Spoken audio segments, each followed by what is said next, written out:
Hello everyone, আসসালামু আলাইকুম। আশা করি আপনারা সকলেই ভালো আছেন। আমিও আপনাদের দোয়ায় ভালো আছি।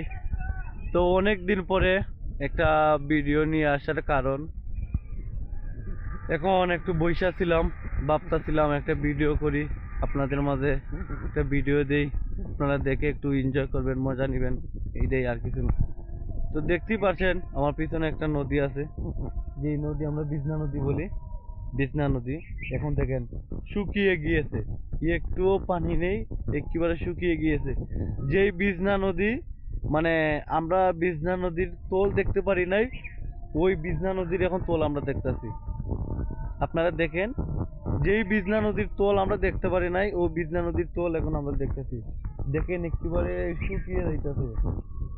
দেখেন, মানে পানি নেই, এবারের পানি এত কম আমি জীবনে কল্পনা করতে পারি নাই।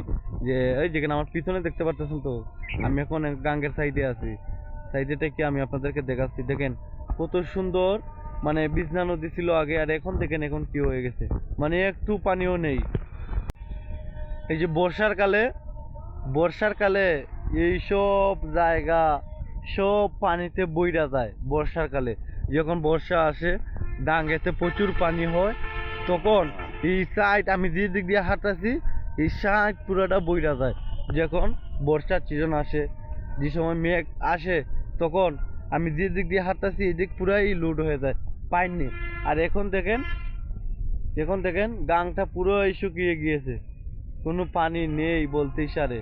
অল্প কয়টা পানি আছে, তাও যদি কয়েকদিন আরো রোদ দেয়, এই পানিটা শুকিয়ে যাওয়ার সম্ভাবনা বেশি থাকতে পারে। এটাই আমি বলতে চাইছিলাম আপনাদেরকে। এই যে এরকম দেখেন কত সুন্দর বিকেল বেলা, এরকম প্রকৃতি কারা দেখতে পারে? মনে করেন যে আমাদের মতন বেকার অবস্থায় আছে, মনে করেন যেহেতু রমজান মাস, কোনো কাজ করলে তো হবে না, এখন তো একটু বৈশা বৈশা আরাম করতে হবে। তো দেখতেই পাচ্ছেন যে পানি একেবারে শুকিয়ে গিয়েছে, পানি একেবারে শুকিয়ে গিয়েছে।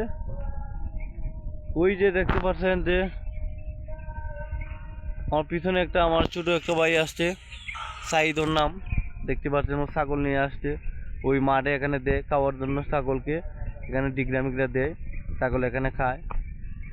তো ভিডিওটা কেমন লাগলো অবশ্যই কমেন্ট করে জানাবেন, আরও ভালো ভালো ভিডিও দেওয়ার চেষ্টা করবো। তো এই পর্যন্তই আমার ভিডিও আজকে শেষ। সবাই ভালো থাকবেন, ধন্যবাদ সবাইকে, আসসালামু আলাইকুম।